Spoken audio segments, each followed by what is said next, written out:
Hello students, welcome to English academy. So आज आपला 30 डेजच्या free spoken English कोर्सचा हा 12वा दिवस आहे. Okay, so learn English by practice day 12. ठीक आहे, आज आपला हा 12वा दिवस आहे आणि आज आपण कंजंक्शन्स शिकणार आहोत. बघा, जसं तुम्हाला मी प्रॉमिस केलं आहे की आपण एकही ग्रामरचा फॉर्म्युला, ग्रामरचा रूल वगैरे शिकणार नाही आहोत. आपण डिरेक्टली प्रॅक्टिसच्या माध्यमातून इंग्लिश शिकणार आहे. ओके, सो या प्रॅक्टिसच्या माध्यमातून शिकणाऱ्या कोर्सचा हा 12वा दिवस आहे आणि आज आपण खूप महत्वाचा टॉपिक म्हणजेच कंजंक्शन्स शिकणार आहोत. लक्षात ठेवा, सगळ्या स्पीकर्सला कंजंक्शन्स मध्ये खूप जास्त प्रॉब्लेम्स आहे.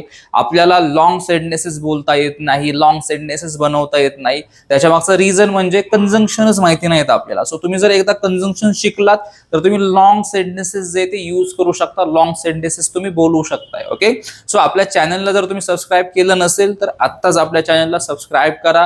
आणि बघा, हा जो कोर्स आहे तो आपण अशा लोकांसाठी बनवला आहे की ज्यांना इंग्लिश शिकायचं आहे, इंग्लिश बोलायचं आहे, पण प्लॅटफॉर्म मिळत नाहीये. ठीक आहे, ते जास्त पे करू शकत नाही कुठे.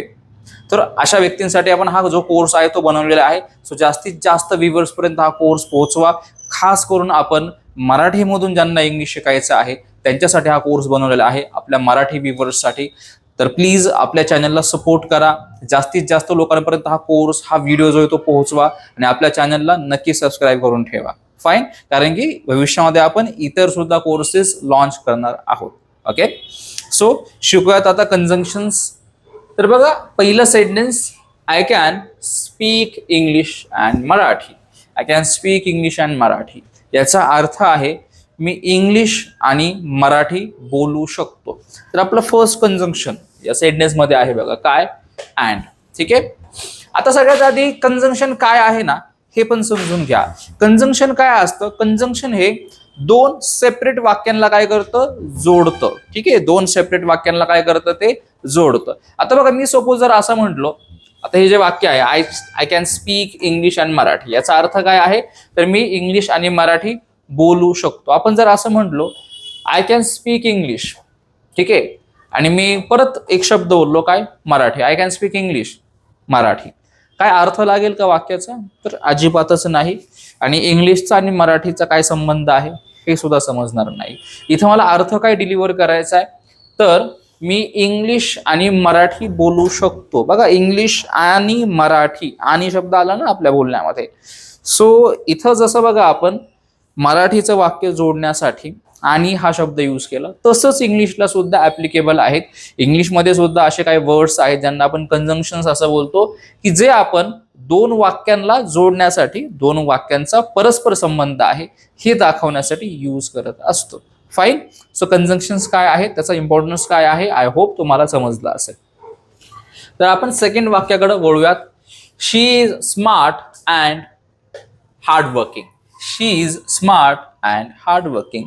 ती स्मार्ट आहे आणि हार्ड वर्किंग पण आहे. ठीक आहे, ती स्मार्ट आणि मेहनती दोन्ही सुद्धा आहे. बघा, लक्षात ठेवा, अँडचा अर्थ असतो आणि. ठीक आहे, अँडचा काय अर्थ आहे? आणि. म्हणजे आपल्याला ज्यावेळेस म्हणायचं आहे ना, हे आणि ते, स्मार्ट आणि मेहनती. देन जसं इथे वरती होतं बघा, इंग्लिश आणि मराठी, तर तो आणि ही सांगण्यासाठी आपण काय करणार आहे? अँड यूज करणार आहे. आणि हा जो अँड आहे ना, तो तुम्हाला दोन ऑब्जेक्ट्सच्या मध्ये यूज करायचा आहे. दोन ऑब्जेक्ट्स म्हणजे काय? जसं की बघा, इथं बघा, आपण स्मार्ट आणि हार्ड वर्किंग हे यूज केलंय. काय यूज केलं आपण? स्मार्ट आणि हार्ड वर्किंग. तर या दोन विशेषण जे आहेत ना, त्याच्यामध्ये आपण अँड यूज केलाय. तर लक्षात ठेवा, दोन जे ऍडजेक्टिव्ह असतात किंवा दोन ऍडवर्ब्स असतात, विशेषण किंवा क्रिया विशेषण, यांच्यामध्ये तुम्हाला अँड यूज करायचा असतो. फाईन, पुढे, we drank tea and coffee. We drank tea and coffee. आता इथे बघा, दोन चॉईसेस आहेत. ठीक आहे, इथं काय आहेत? दोन ऑब्जेक्ट्स आहेत. काय? चहा तसेच कॉफी. तर लक्षात ठेवा, जसं आपण दोन विशेषण किंवा दोन क्रिया विशेषणांच्या मध्ये अँड यूज करतो, तसंच समजा दोन जर पर्याय असतील, दोन वस्तू असतील, दोन ऑब्जेक्ट्स असतील, त्याच्यामध्ये सुद्धा आपण अँड यूज करू शकतो. जसं की इथे टी आणि कॉफी, चहा आणि कॉफी होतं. या वाक्याचा अर्थ काय? We drank tea and coffee. आम्ही चहा आणि कॉफी पितो. ठीक आहे, आम्ही चहा आणि कॉफी पितो. पुढचं वाक्य, he is rich. But humble. आता पुढचं कंजंक्शन आहे आपलं या वाक्यामध्ये काय, तर बट. लक्षात ठेवा, बटचा अर्थ असतो पण. बटचा अर्थ काय असतो, पण. आता बट आपण यूज का करतो, तर एक परिस्थिती अशी आहे, ठीक आहे, एक परिस्थिती अशी आहे, एक सिच्युएशन अशी आहे, पण त्याच्या उलट जी पुढची सिच्युएशन आहे ती तशा प्रकारे आहे. जसं की बघा, ही इज रिच, तो श्रीमंत आहे, बट पण हंबल. कसा आहे तो, तो श्रीमंत तर आहे पण तो हंबल आहे. ठीक आहे, तो खूप जास्त विनम्र आहे. ठीक आहे, जसं की आपण म्हणतो ना की श्रीमंत व्यक्ती जो आहे तो विनम्र नसतो जास्त, त्याला थोडा ॲटिट्यूड असतो. मग इथं आपण काय करतोय तर की विरोधाभास दाखवतोय. काय विरोधाभास दाखवतोय, तर तो श्रीमंत असून तो काय आहे, हंबल आहे, विनम्र आहे. श्रीमंत आहे पण तो विनम्र आहे. ठीक आहे, तर पण सांगायचं असेल तर बट यूज करा थोडक्यात. पुढे, I was tired but I finished my work. I was tired but I finished my work. मी थकलेलो होतो. ठीक आहे, मी थकलेलो होतो पण मी काय केलं, माझं काम जे आहे ते मी संपवलं, मी माझं काम पूर्ण केलं. बघा, थकलो होतो पण काम पूर्ण केलं, विरोधाभास. फाईन. पुढे, she studied hard but she failed. She studied hard but she failed. तिने अभ्यास तर खूप केला पण ती फेल झाली. अगेन विरोधाभास आहे. सिच्युएशन जशी असायला पाहिजे, जशी इमॅजिन केली होती तशी सिच्युएशन नाहीये. ठीक आहे, म्हणजे बघा ना, आपण एका सिच्युएशनच्या आधारावरती दुसरी गोष्ट काय करत असतो, प्रिडिक्ट करत असतो, अंदाज लावत असतो. तर तिने हार्डवर्क तर केलं, तिने स्टडी तर केला, पण ती काय झाली, तर फेल झाली. ठीक आहे, तर बट जो आहे तो दोन सिच्युएशनच्या मध्ये यूज करायचा असतो, लक्षात ठेवा. पुढचं वाक्य आपलं, the food is tasty but expensive. The food is tasty but expensive. Food जे आहे, जेवण जे आहे ते टेस्टी तर आहे पण ते महागडं सुद्धा आहे, ते महाग सुद्धा आहे. ओके, बघा विरोधाभास दाखवताय तुम्ही पण. पुढचं वाक्य, drink tea or coffee. Drink tea or coffee. आता इथे नवीन कंजंक्शन आहे, तो म्हणजे ऑर. ऑरचा मराठीमध्ये अर्थ असतो किंवा. ठीक आहे, इथं काय सांगितलं जातंय, चहा पी किंवा कॉफी पी. ज्यावेळेस तुम्हाला दोन चॉईसेस बद्दल बोलायचं असतं, ठीक आहे, दोन पर्यायांबद्दल बोलायचं असतं, त्यावेळेस तुम्ही ऑर यूज करणार आहात. ऑर हा पर्याय आहे, लक्षात ठेवा. ज्यावेळेस तुम्हाला पर्यायांबद्दल बोलायचंय, दोन ऑप्शन्स, दोन चॉईसेस बद्दल बोलायचंय, त्यावेळेस काय यूज करा, ऑर यूज करा. आणि ऑरचा थोडक्यात मराठीमध्ये अर्थ काय असतो, तर किंवा. जसं की इथे ड्रिंक टी ऑर कॉफी, चहा किंवा कॉफी प्या.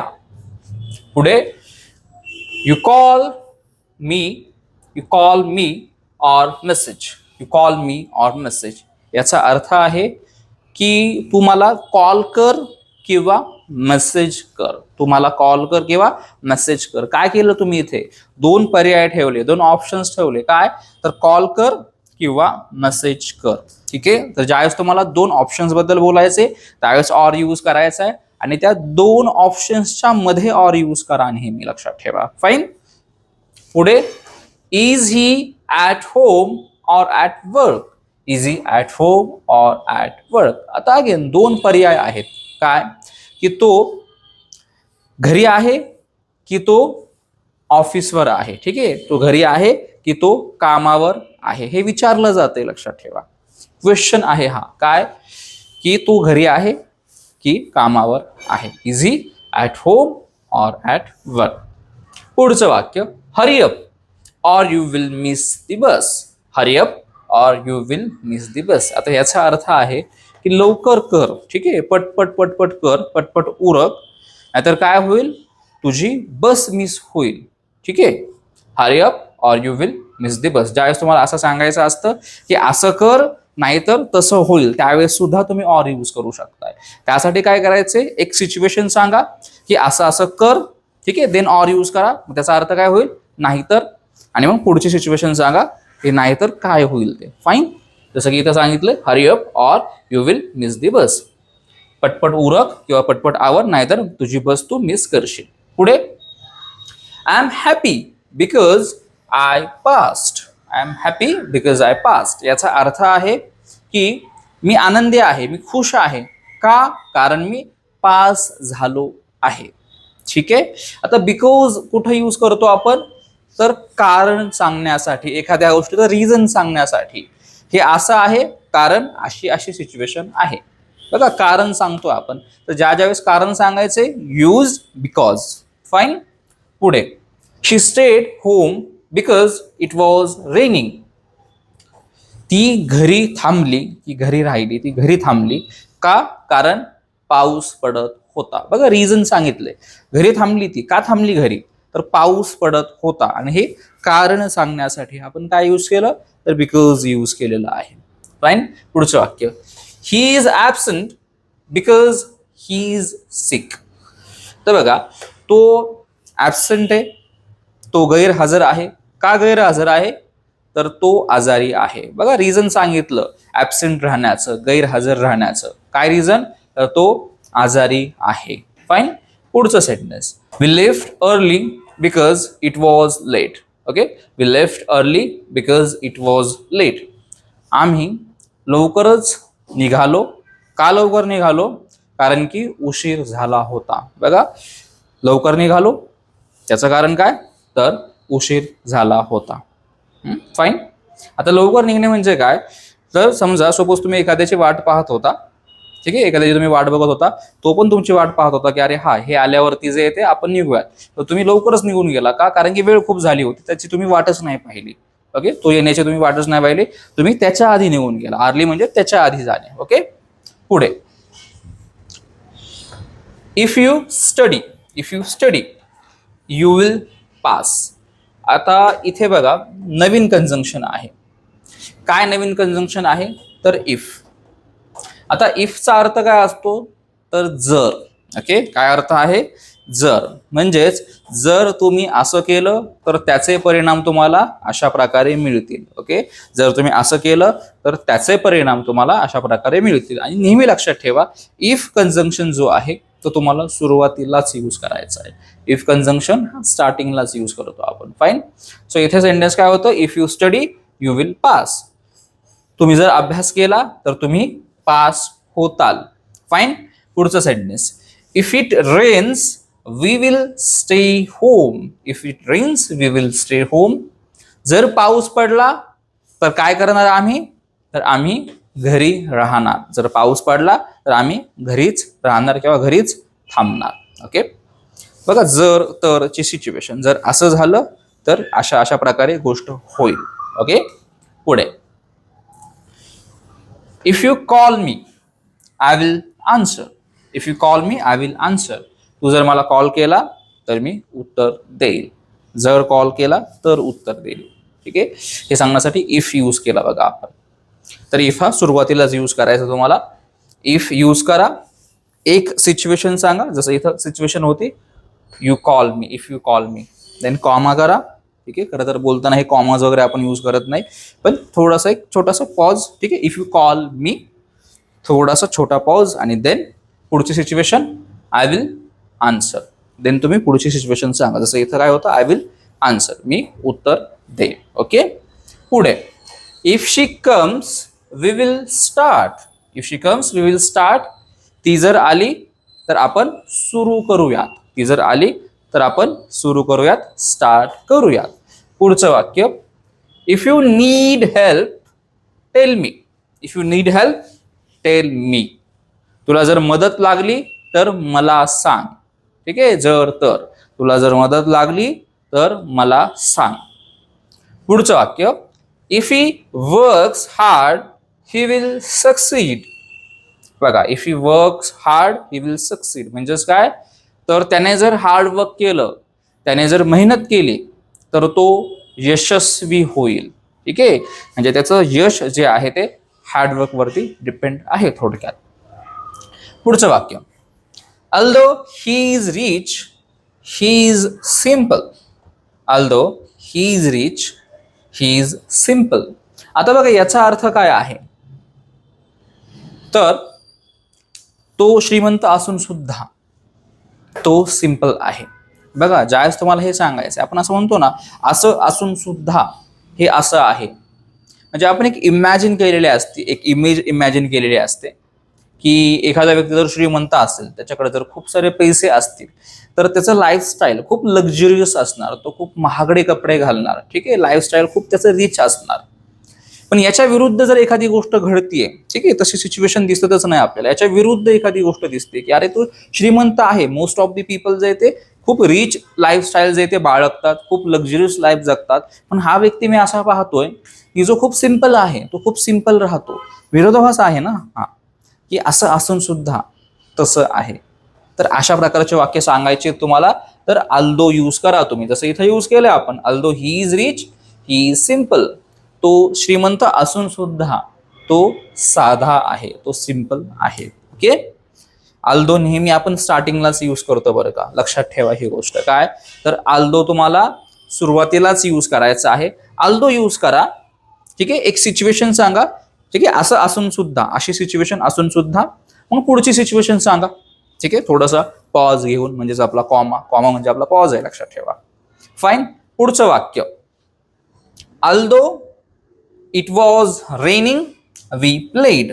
Although it was raining we played.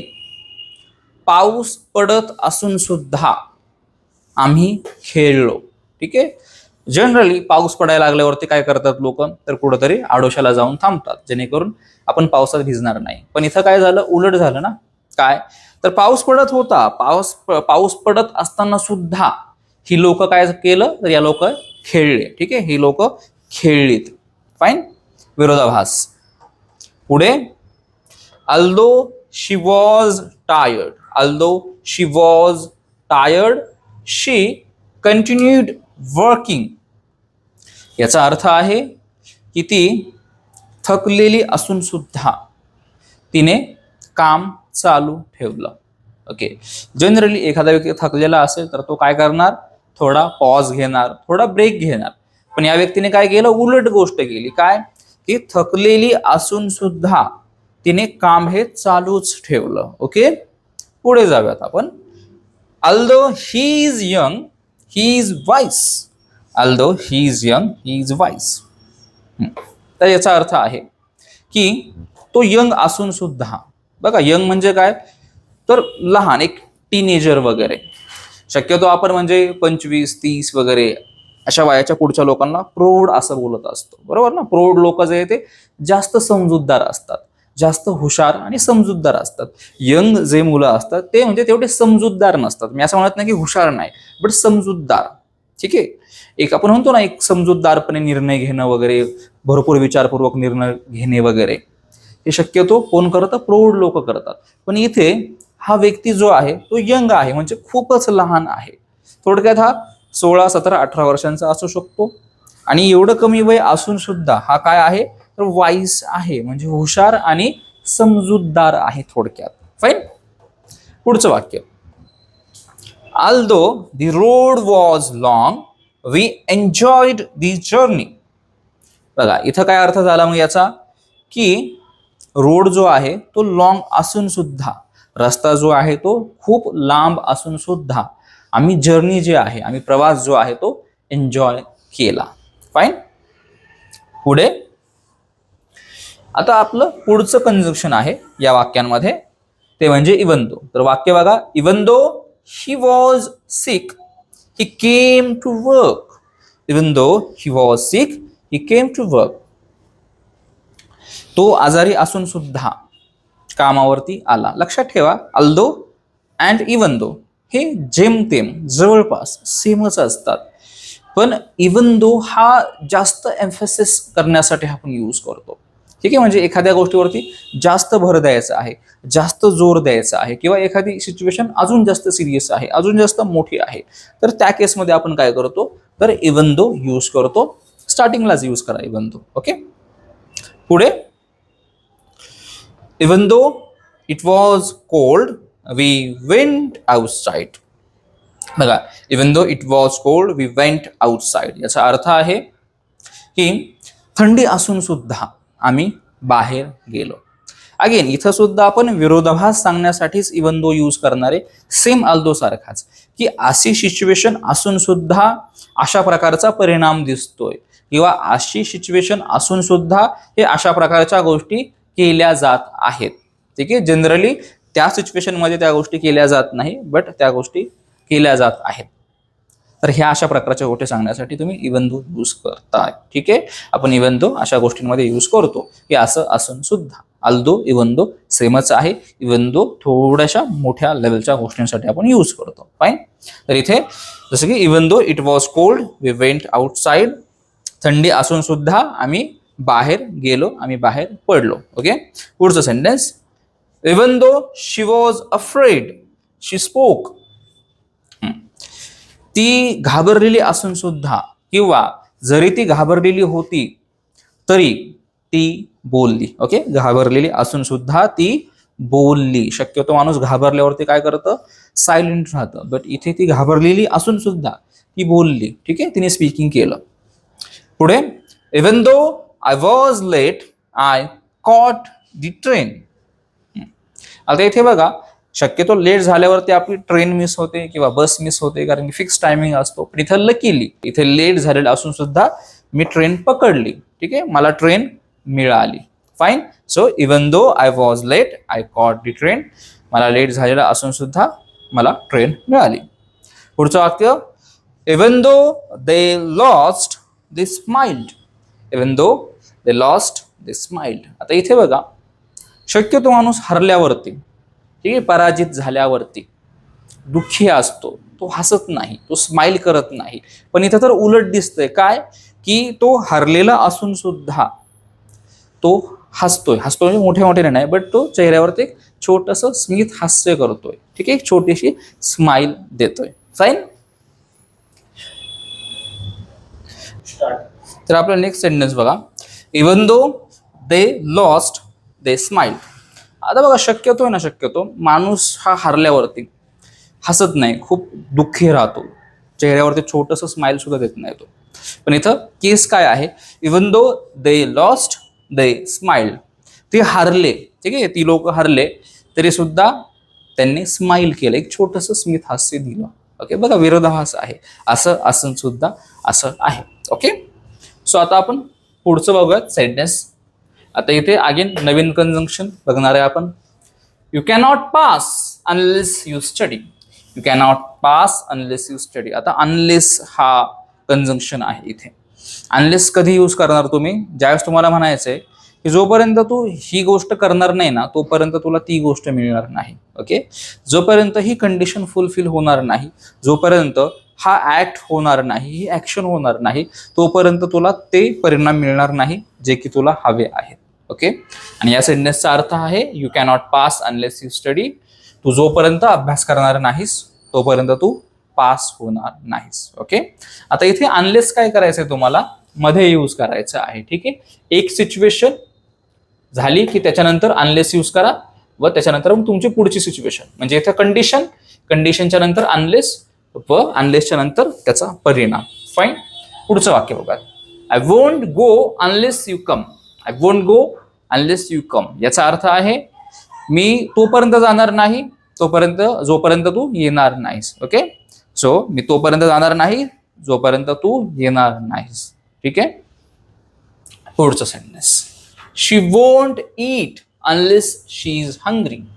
आता याचा अर्थ आहे, ती जोपर्यंत तिला भूक लागणार नाही तोपर्यंत जेवण करणार नाही. ठीक आहे, वोंट म्हणजेच विल नॉट असतो. विल नॉटचं कॉन्ट्रॅक्शन हे वोंट आहे. ठीक आहे, WONT. So she won't eat unless she is hungry.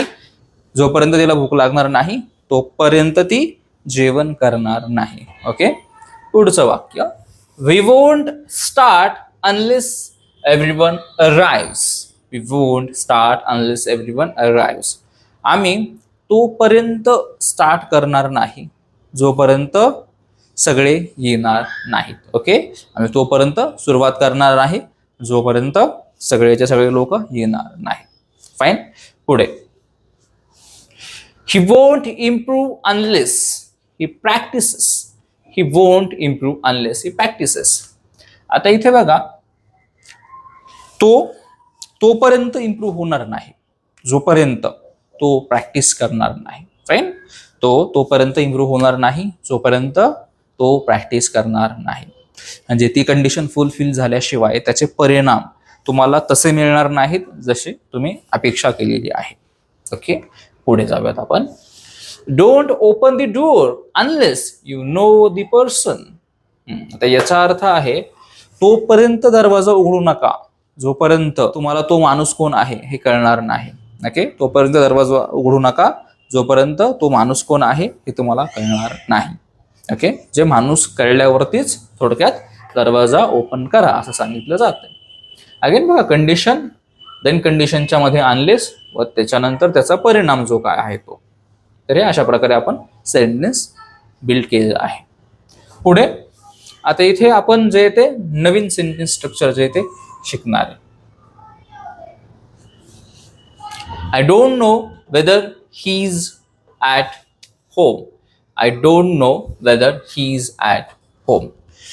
आता वेदरचा अर्थ असतो की आहे की नाही. ठीक आहे, आता याचा अर्थ बघा काय, जसं की I don't know whether he is at home. मला माहीत नाही तो घरी आहे की नाही. ठीक आहे, मला माहीत नाही तो घरी आहे की नाही. तो घरी आहे का हे मला माहीत नाही. तर अशा प्रकारचे वाक्य हे असं आहे का नाहीये, तर त्या वाक्यांमध्ये तुम्ही वेदर यूज करायचं आहे. Fine. Tell me whether you agree. Tell me whether you agree. तू सहमत आहेस की नाही हे मला सांग. ठीक आहे, बघा, आहे की नाही याच्यासाठी आपण वेदर यूज करतोय. So tell me whether you agree. तू ॲग्री आहे की नाही हे मला सांग. She asked whether I was busy. आता तिने विचारलं, काय विचारलं तिने, वेदर आय वॉज बिझी. मी बिझी आहे की नाही. ठीक आहे, म्हणजे मी बिझी आहे की नाही हे तिने मला विचारलं. फाईन. इथे काय करायचं तुम्हाला, वेदर हा मध्ये यूज करायचा आहे. कारण की बघा, दोन सेंटेन्सेस आहेत, एक स्टार्टिंग वालं व दुसरं सेंटेन्स एंड वाला आहे. सो स्टार्टिंगचं सेंटेन्स पहिलं व जे एंड वाला दुसरं सेंटेन्स आहे यांच्यामध्ये वेदर यूज करा. फाईन. तर आता आपला पुढचा sentence, we haven't decided whether to go. We haven't decided whether to गो.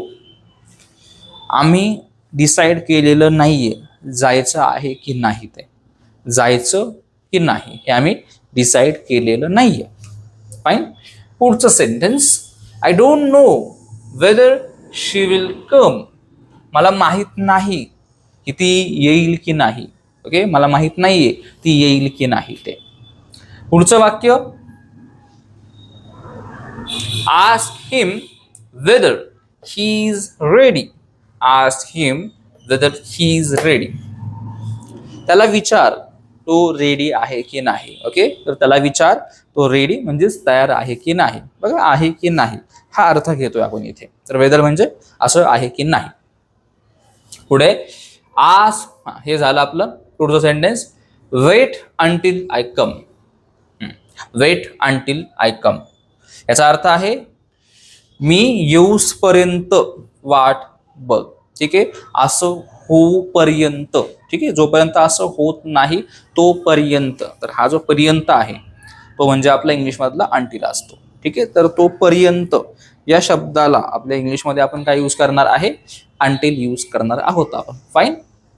पुढचं वाक्य, ही वर्कड अंटिल इव्हनिंग. ठीक आहे, ही वर्कड अंटिल इव्हनिंग.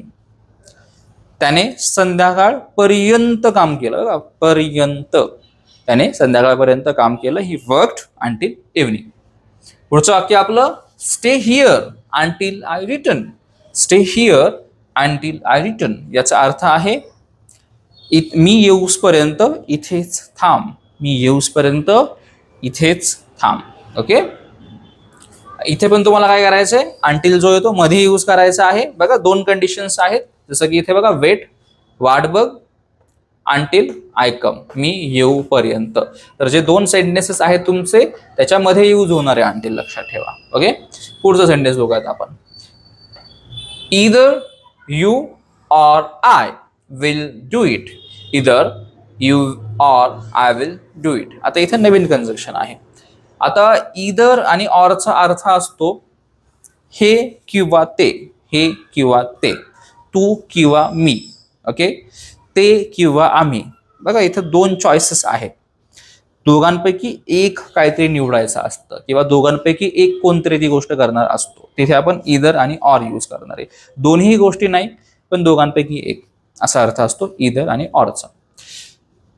तर इथं अर्थ काय झाला, either you or I will do it, म्हणजेच एकतर तू किंवा मी ते करेन. ठीक आहे, एकतर तू ते करशील किंवा मी ते करेन. ठीक आहे, दोघंही नाही करणार, दोघांपैकी एक काय ते जे ते करणार. पुढे, you can choose either tea or coffee. You can choose either tea or coffee. तू चहा किंवा कॉफी चूज करू शकतो. ठीक आहे, तू चहा किंवा कॉफी याच्यामधील एक जे ते चूज करू शकतो. दोन्हीही मिळणार नाही, दोघांपैकी एक काहीतरी मिळेल. फाईन. इथे पण तुम्हाला काय करायचंय बघा, एकतर तुम्ही इदर जो आहे ना तो सुरुवातीला यूज करू शकताय. ठीक आहे, इदर सुरुवातीला यूज करा अँड देन मग सब्जेक्ट यूज करा.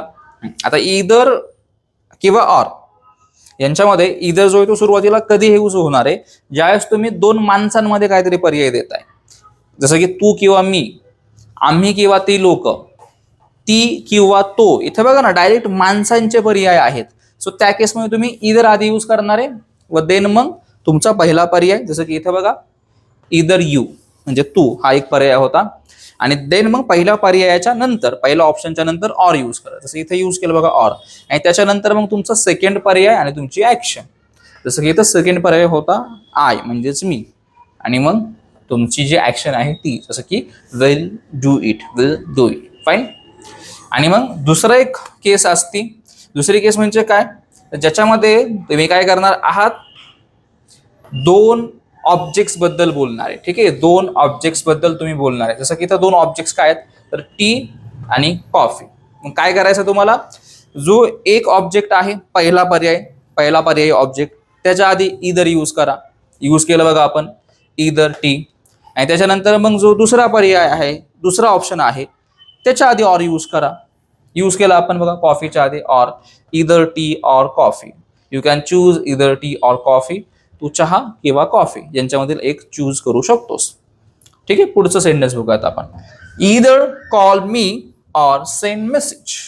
इदर call me or send message म्हणजेच काय, एकतर मला कॉल कर किंवा मेसेज पाठव. एकतर मला कॉल कर किंवा मेसेज पाठव. फाईन. पुढे जाऊयात आपण. तर लक्षात ठेवा बघा, तुम्ही इदर किंवा ऑर हा एकतर सुरुवातीला यूज करू शकताय. इदर जो आहे तो तुम्ही सुरुवातीला यूज करू शकताय, किंवा तुम्ही मध्ये पण इदर जो आहे तो यूज करू शकताय. फाईन. पुढचं वाक्य बघूयात आपण. We will travel either by bus or by train. We will travel either by bus or by train. आम्ही एकतर बसने ट्रॅव्हल करूयात किंवा ट्रेनने. ठीक आहे, आम्ही एकतर बसने ट्रॅव्हल करू किंवा आम्ही ट्रेनने ट्रॅव्हल करू. ठीक आहे, दोघांपैकी एक काहीतरी करेन आम्ही.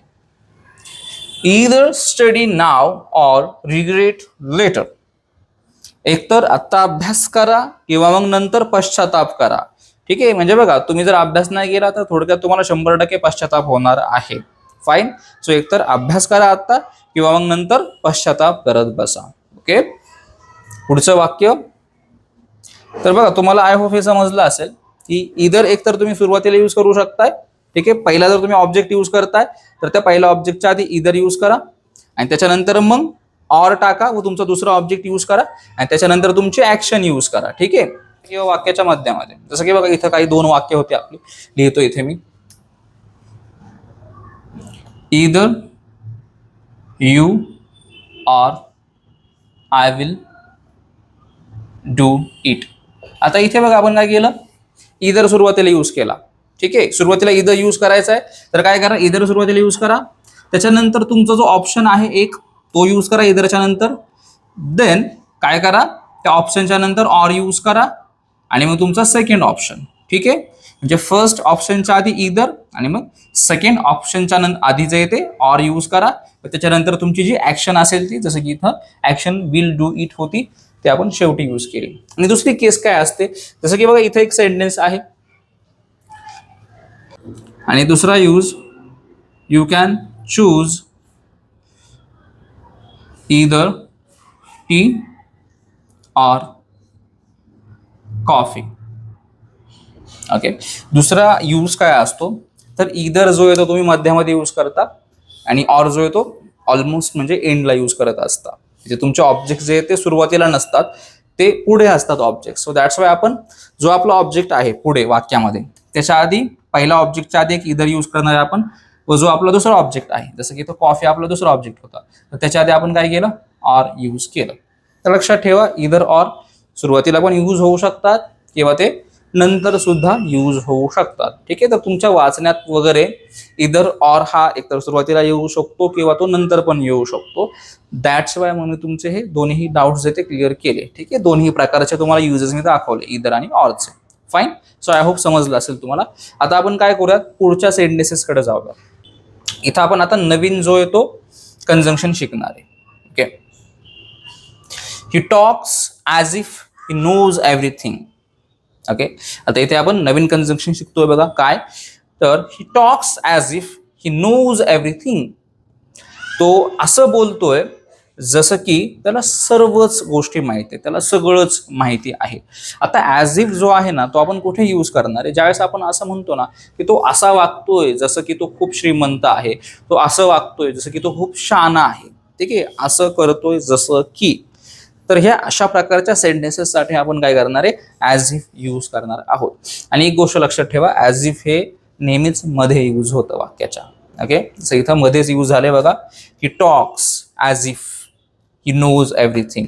दोन क्रिया तुमच्या. ही टॉक्स तो बोलतोय आणि दुसरी क्रिया काय तर ही नोज एव्हरीथिंग, त्याला सर्व काही माहीत आहे. या दोन वाक्यांच्या मध्ये आपण काय केलं तर ॲज इफ यूज केलेला आहे. So he talks as if he knows everything. तो असं बोलतोय जसं की त्याला सर्वच काही माहिती आहे. पुढचं वाक्य आपलं, she looks as if she is tired. ती अशी दिसते की जसं की ती खूप थकलेली आहे. ठीक आहे. ती अशी दिसते जसं की ती खूप थकली आहे. ओके. पुढे, he behaves as if he owns the company.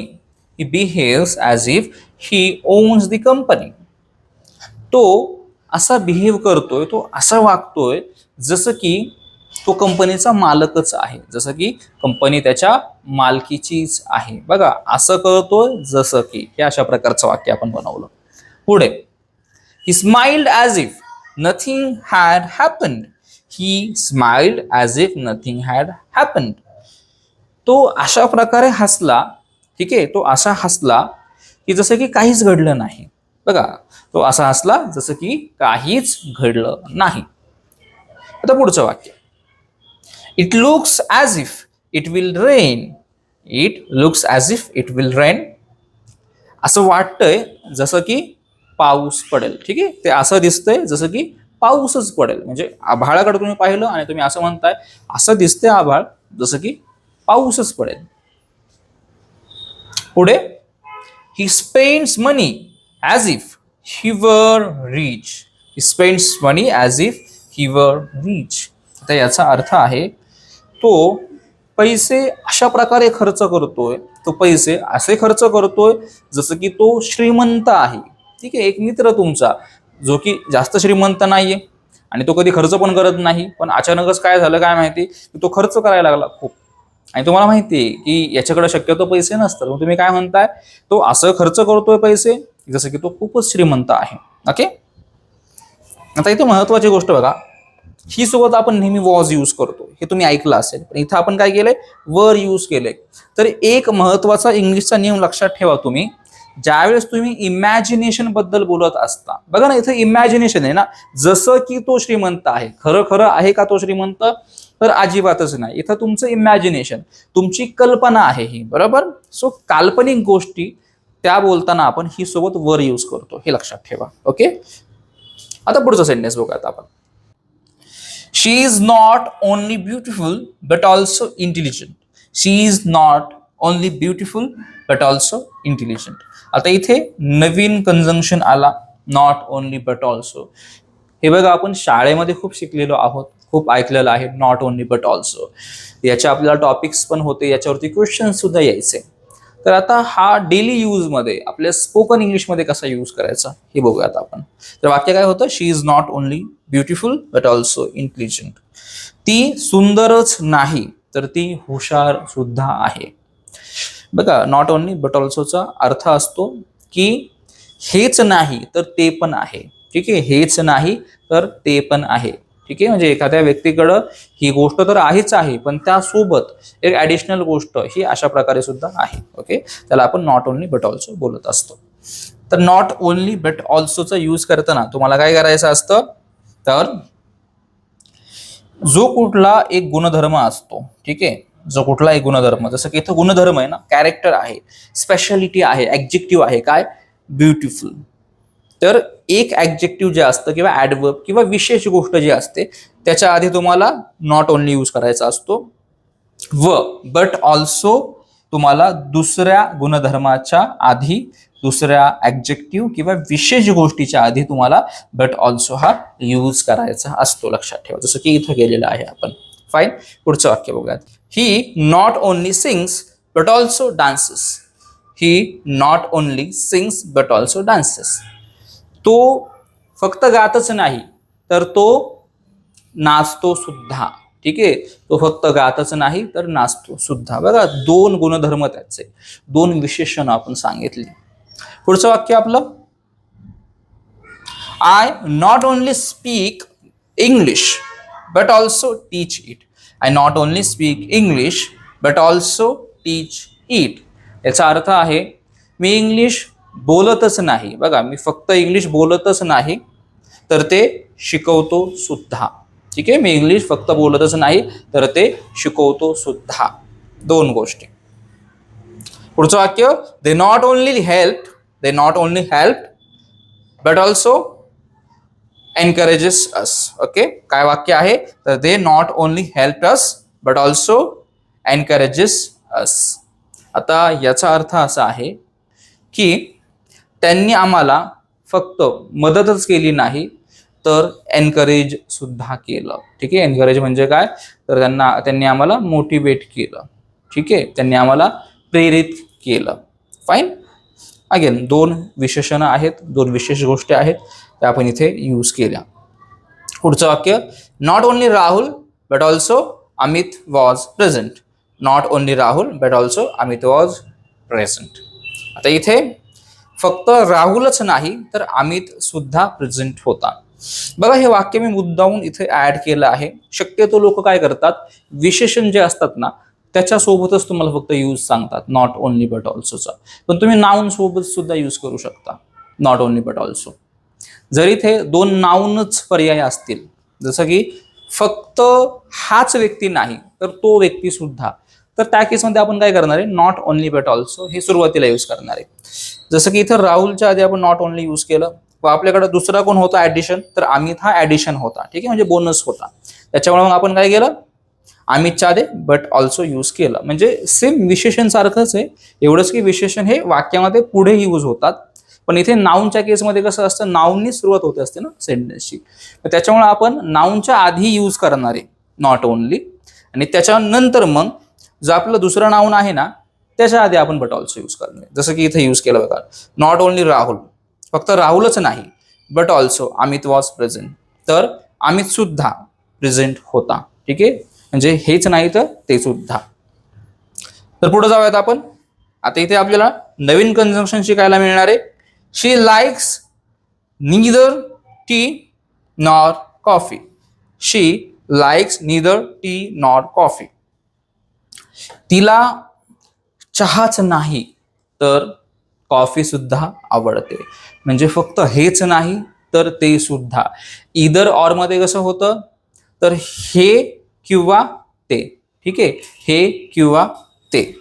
आणि निदर मध्ये कसं असतं, निदर नॉर मध्ये, तर हे पण नाही आणि ते पण नाही. ठीक आहे, हे पण नाही ते पण नाही. तर इथे तुम्हाला काय करायचंय, निदर नॉर मध्ये जे तुमचे दोन ऑब्जेक्ट्स असतात ना, ठीक आहे, त्या दोन ऑब्जेक्टच्या आधीच निदर किंवा नॉर यूज करायचं आहे. पहिल्या ऑब्जेक्टच्या आधी निदर यूज करा व दुसऱ्या ऑब्जेक्टच्या आधी नॉर यूज करा. जसं की इथं गेलं बघा, टीच्या आधी टी आपला पहिला ऑब्जेक्ट, निदर यूज केलं. दुसरा ऑब्जेक्ट काय होता आपला, कॉफी होता, नॉर त्याच्या आधी यूज केलाय आपण. फाईन. तर तिला चहाच नाही तर कॉफी सुद्धा आवडत नाही. पुढचं वाक्य बघूयात आपण. Neither my brother nor my sister can drive. Neither my brother nor my sister can drive. इथं काय सांगितलं जातंय, तर माझा भाऊच नाही तर बहीण सुद्धा गाडी चालवू शकत नाही. ठीक आहे, तर माझा भाऊच नाही तर बहीण सुद्धा गाडी चालवू शकत नाही. आता इथे अगेन जर नाउन्स असतील दोन, म्हणजे नाउन्सच ऑप्शन्स आहेत, नाउन्स वरतीच आपण भर देतोय. इथे बघा आपण काय केलं होतं, तर ऑब्जेक्ट्स वरती भर दिलता, आपण इथे नाउन्स वरती भर देतोय. नाउन्स वरती भर द्यायचा असेल सेंटेन्स मध्ये तर नीदर सुरुवातीला यूज होईल मग त्या नाउनच्या आधी. जसं की नाउन काय होतं, माय ब्रदर, आपण माय ब्रदरच्या आधी नीदर यूज केला. आणि नॉर काय केलं आपण मग दुसरं नाउन. नाउन म्हणजे नाव असतं, लक्षात ठेवा. ठीक आहे, तर इथे माय सिस्टर हे नाव होतं. ठीक आहे, व्यक्ती, याच्या आधी आपण नॉर यूज केला. फाईन, तर हा नियम जो आहे तो लक्षात ठेवा व्यवस्थित. So neither my brother nor my sister can drive. माझा भाऊच नाही तर माझी बहीण सुद्धा गाडी चालवू शकत नाही. फाईन. पुढचं sentence, neither I played cricket nor football. Neither I played cricket nor football याचा अर्थ आहे की मी क्रिकेट पण खेळलो नाही आणि मी फुटबॉल पण खेळलो नाही. ठीक आहे, ना तर मी हे केलं ना तर मी ते केलं. ओके, पुढचं वाक्य, neither I went to college nor outside. मी कॉलेजला पण नाही गेलो व मी बाहेर पण गेलो नाही. Fine.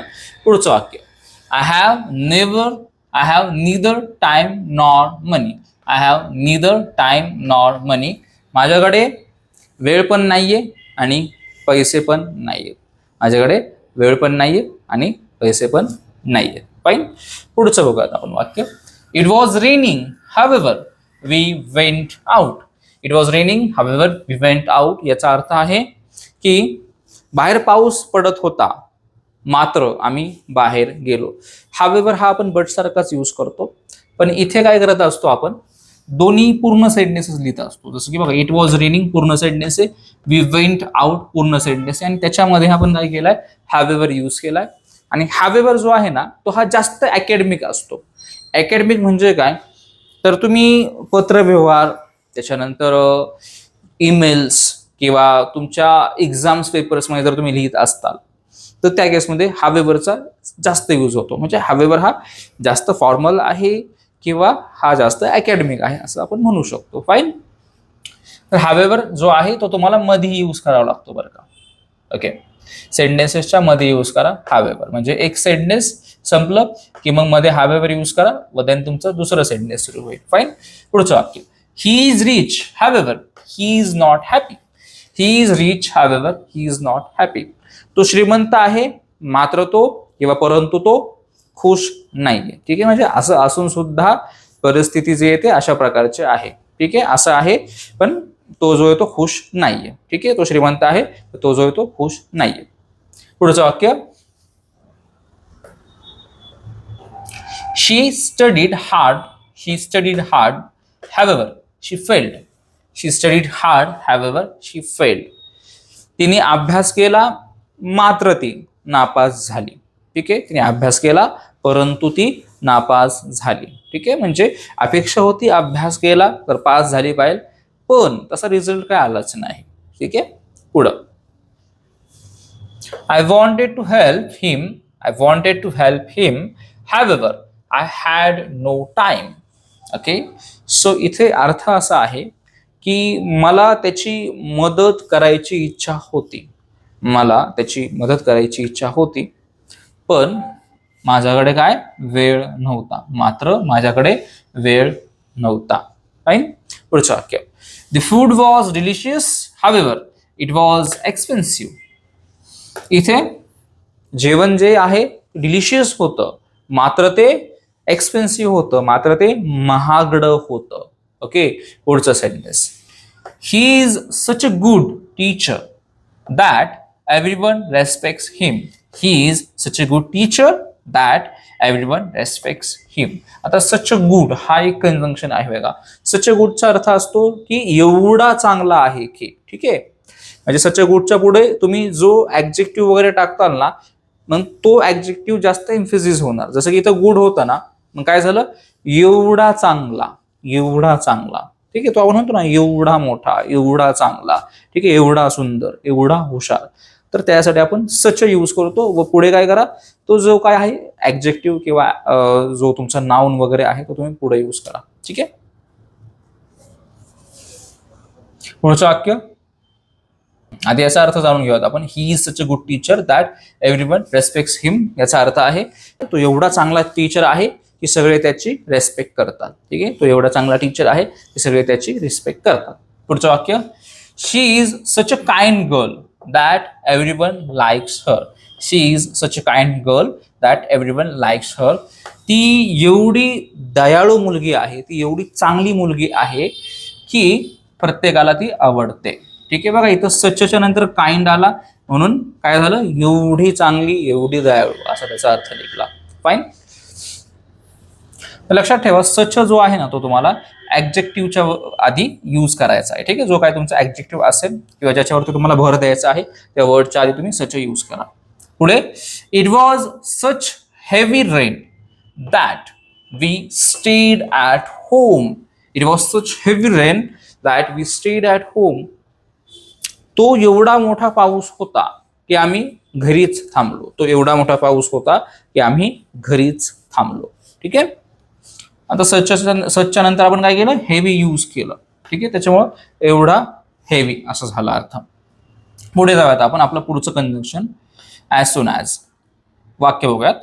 Call me as soon as you reach home. Call me as soon as you reach home. तू जसं घरी पोहोचशील ना तसं मला कॉल कर. ठीक आहे, आपण म्हणतो ना तू जसा येशील तसं मला लगेच कळव. ठीक आहे, जेवण जसं तयार होईल तसं मला सांगा, मला भूक लागली आहे. ठीक आहे, जसं तसं, त्याला आपण ॲज सून ॲज यूज करतो. तर इथे call me as soon as you reach home, जसं तू घरी पोहोचशील तसं मला लगेच काय कर, तर कॉल कर. पुढचं वाक्य, शी स्माइल्ड ॲज सून ॲज शी सॉ मी. शी स्माइल्ड ॲज सून ॲज शी सॉ मी. तिने जसं मला पाहिलं तशी ती हसली. ठीक आहे, तिने जसं मला पाहिलं तशी ती हसली. ठीक आहे, म्हणजे एखादी गोष्ट झाली तेवढ्यात लगेच दुसरी गोष्ट झाली. ॲज सून ॲजचा तो अर्थ असतो. तर ॲज सून ॲज तुम्ही नेहमी काय करायचंय, दोन ऍक्टिव्हिटीजच्या मध्ये यूज करायचं. ठीक आहे, दोन ऍक्टिव्हिटीजच्या मध्ये किंवा ॲज सून ॲज आपण सुरुवातीला सुद्धा यूज करू शकतो. ठीक आहे, सुरुवातीला पण यूज करू शकता किंवा तुम्ही मध्ये पण यूज करू शकता. तुम्हाला जसं इझी वाटेल तसं तुम्ही यूज करा ते. तर पुढचं वाक्य आपलं, आता इथे बघा आपण सुरुवात केली आहे मुद्दाम as soon ॲजनी.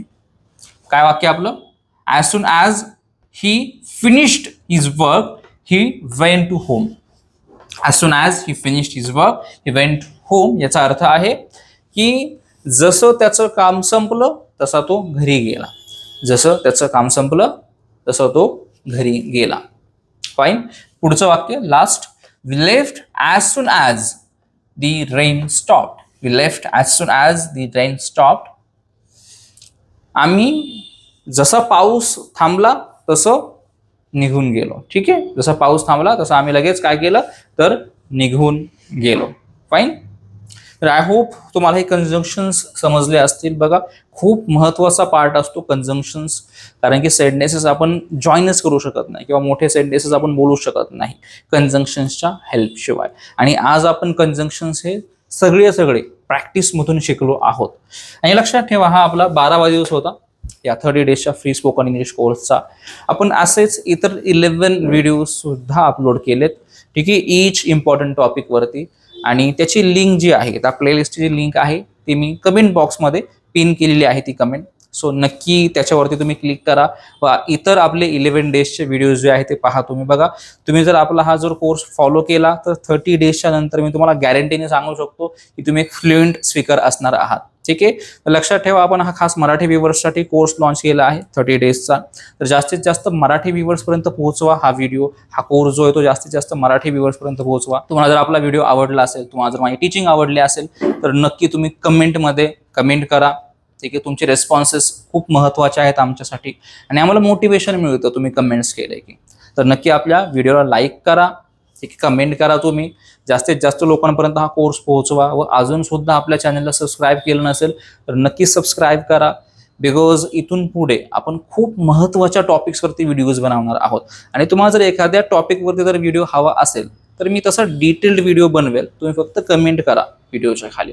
So thank you so much for watching inverse English academy.